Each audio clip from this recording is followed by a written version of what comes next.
હવે સમાચાર વિગતવાર। વહીવટી કારણોસર સુરતના 12 બિન હથિયારધારી પોલીસ ઇન્સ્પેક્ટરની તાત્કાલિક અસરથી જાહેર હિતમાં આંતરિક બદલી કરાઈ હતી। સુરતના 12 પોલીસ ઇન્સ્પેક્ટરની વહીવટી કારણોસર તાત્કાલિક અસરથી બદલી કરવામાં આવી હતી। 12 બિન હથિયારધારી પોલીસ ઇન્સ્પેક્ટરની તાત્કાલિક અસરથી જાહેર હિતમાં આંતરિક બદલી કરાઈ હતી।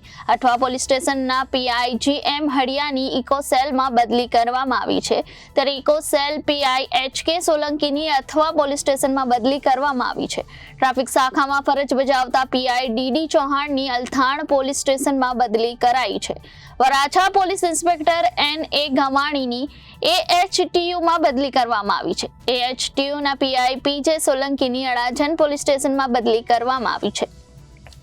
ત્યારે અડાજણ પોલીસ સ્ટેશનના ઇન્સ્પેક્ટર આરબી ગોજિયાની વરાછા પોલીસ સ્ટેશનમાં બદલી કરવામાં આવી છે। ઉમરા પોલીસ સ્ટેશનના પીઆઈ જેજી પટેલને વિશેષ શાખામાં બદલી કરાયા હતા, ત્યારે લાલગેટ પોલીસ સ્ટેશનના સેકન્ડ પીઆઈ કેવી પટેલને ઉમરા પોલીસ સ્ટેશનમાં બદલી કરાયા હતા। સચિન જીઆઈડીસી પોલીસ સ્ટેશનના પીઆઈ જેઆર ચૌધરીની વિશેષ શાખામાં બદલી કરવામાં આવી છે।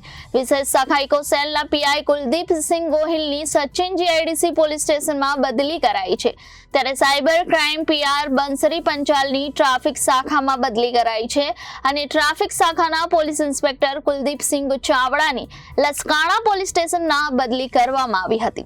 Reporter Arvind Rathod, Janadesh news, Surat.